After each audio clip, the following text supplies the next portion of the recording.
morning to you. It's a Friday.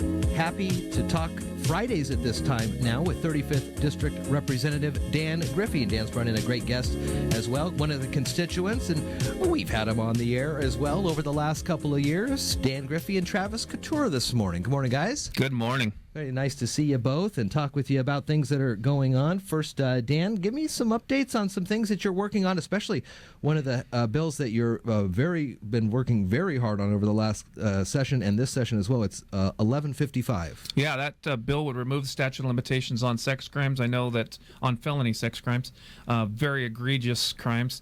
And we had a second hearing in appropriations, and I'm so proud of my wife for having the courage to stand up and testify and talk about what happened in her life. There wasn't a dry eye in the house, including me and her and everybody. So I think her moving testimony is going to probably be the significant reason that we get this good change in Washington. Oh my gosh, you've been working hard on this, trying to get people 3 years to get behind this, and that would be very exciting to see more movement on that one. You and Travis are working on some things here today, and also kind of a job shadow. Is that why you're here, Travis? It's good to see you first, and good to see you again. And what are you working on? How did you get with Dan, and what are you guys working on? Well, me and Dan have been good friends for a long time now, but when he got elected, we had a little project we wanted to work on, and we kind of focused on the issue a lot of people don't know about, and that's civil asset forfeiture. Okay. And right now, the way things happen is the government, the police can seize and forfeit your property without a conviction in court. And so the Constitution tells us that, each American gets due process before their property is taken. And so me and Dan just sat down, and we believe that in a free country, you should have your day in court before your property is taken or sold. And so we've been tackling that issue for a couple years now, and we're getting really close to getting something that we think can pass through the legislature. I've heard about this, and I've heard that there are police departments in like Texas that have got budgets for years based on forfeiting some of the. Is this a problem in Washington? It is a problem in Washington. It doesn't happen in Western Washington as much as it does some jurisdictions in Eastern Washington. But it's just a fundamental right that before the government can take your stuff, we should have a conviction.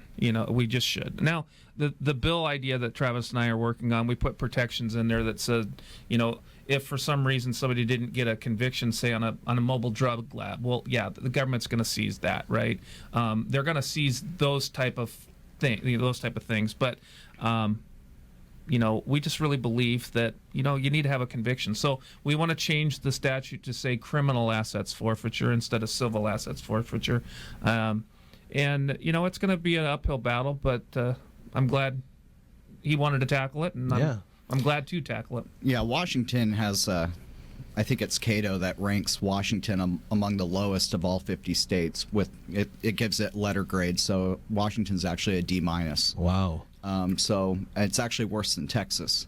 As far as, obviously Texas got a bigger population. It's got the southern border. But as far as the rankings go, Washington ranks lower. And so I think that it's something that could potentially help a lot of people, especially people in urban communities, primarily minority communities.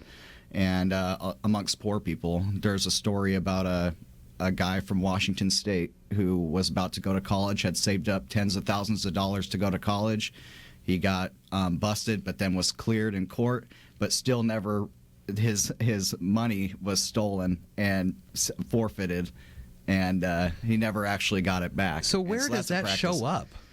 On whose books does that money show up, or in some cases, is it not showing up on the book? Well, I don't know about this. I think government is honest about this. They have the ability to seize assets. Some of the most egregious seizures, though, are federal government seizures because of lack of paying taxes and that sort of thing. But it is kind of routine in the commission of a crime. If you have a vehicle or something like that, it's pretty much routine to to seize that asset, sell it.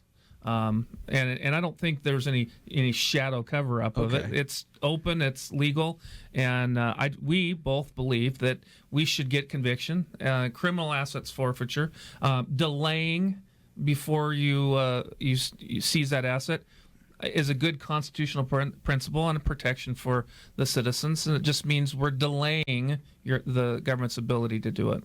Doesn't mean that we end it. And it for a lot of folks, you put faith into the law enforcement agencies to protect you, and then when things like this happen, you really feel taken advantage of or scared. Like, what do I do?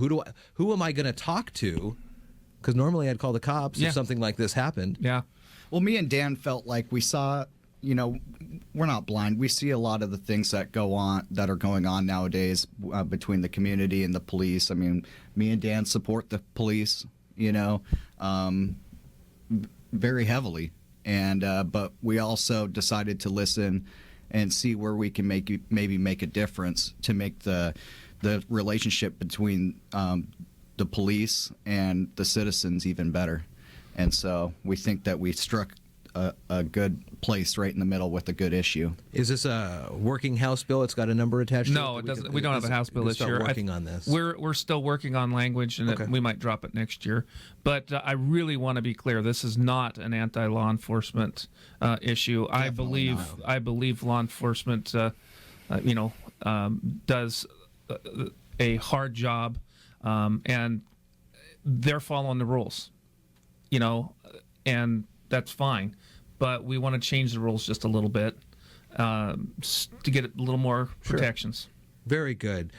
Travis Couture, Dan Griffey, both here today talking with me about things going on in the legislature. Good to see you, Travis, and have a great day with Dan. I'm sure he'll show you around the Capitol a great time, and good to see you guys. Have a good weekend. Yeah, thank you so much. Thank Take care. you. It is. Do you know you have access to the fastest internet in Washington State? Switch to iFiber Communications right now and take advantage of our special offers. Pay only $29.95 for 100 megabit high-speed internet, or get 3 months of internet absolutely free. That's right, $29.95 for 100 megabit speeds or 3 months of internet free. Shop, stream, and game like never before with iFiber Communications high-speed internet. Call 360-427-4000 or check us online at ifiber.tv. Subject to credit approval, valid on a 24-month contract.